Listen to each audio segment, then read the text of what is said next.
नमस्कार, तू ही रे माझा मित्र या मालिकेच्या पुढील भागात आपल्याला असं पाहायला मिळतं. लावण्य आता तिने जो गुंड पाठवलेला असतो त्याने व्हिडिओ शूट केलेला असतो त्या दोघांचा. तो व्हिडिओ आता वल्लरीला पाठवते. वल्लरीला दाखवते, बघा हे बघा कसे दोघं मजा मारत आहेत. हा व्हिडिओ आता वल्लरी बघते आणि वल्लरीलाही खूप शॉक बसतो की आता हे दोघं जर कधी जवळ सोबत आले तर तुझं काही खरं नाही लावण्या. तेव्हा आता लावण्या वल्लरीला म्हणते, हे बघा मामी आणखी काय हवंय तुम्हाला, बघताय ना तुम्ही ह्या गोष्टी कोणत्या थराला गेल्याय त्या गोष्टीसाठी अजून काही करायला हवं आपल्याला, असं वाटत नाही का तुम्हाला की आता सुद्धा हातावर हात ठेवून शांत बसायचं आहे. एवढ्यातच आता वल्लरी म्हणते, एक मिनिट, आता हे ना जास्तच होत आहे यांचं, तीच होत आहे आणि आता पाणी डोक्यावरून गेलेलं आहे.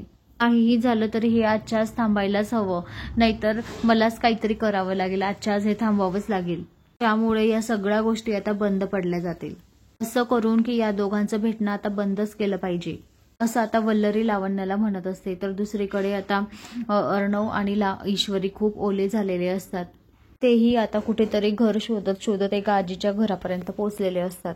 तेव्हा ती आजी आता अर्णव आणि ईश्वरीला पाहून त्यांना प्रश्न विचारते की ए पोरांनो, तुम्ही घरदार सोडून तर नाही आलात ना, म्हणजे पडून गिळून तर नाही आले ना तुम्ही, नाहीतर आजकालची पोरं पडून जाऊन लग्न करतात म्हणून विचारलं. आणि खरं खरं सांगा मला, तर जर कधी तसं असेल तर तुम्ही आल्या पावली परत जा. तेव्हा आता ईश्वरी त्या आजीला म्हणते, आजी तुम्ही जसं म्हणताय ना तसं काहीच नाहीये.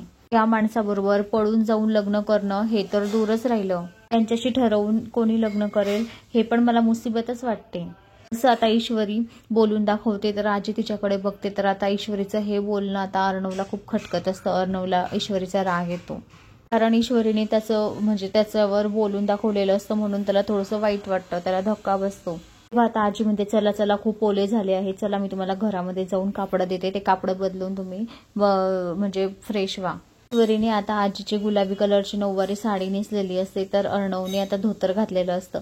तर आता ईश्वरी बाहेर आल्यावर अर्णव तिच्याकडे बघतच राहतो, कारण ईश्वरी खूप सुंदर दिसत असते आणि तो तर तिच्या प्रेमातच पडलेला आहे. तर ईश्वरीला सुद्धा अर्णव खूप छान दिसत असतं, त्याने बनियन आणि धोतर घातलेलं असतं. तर दोघेही आता प्रेमाने एकमेकांकडे बघत असतात.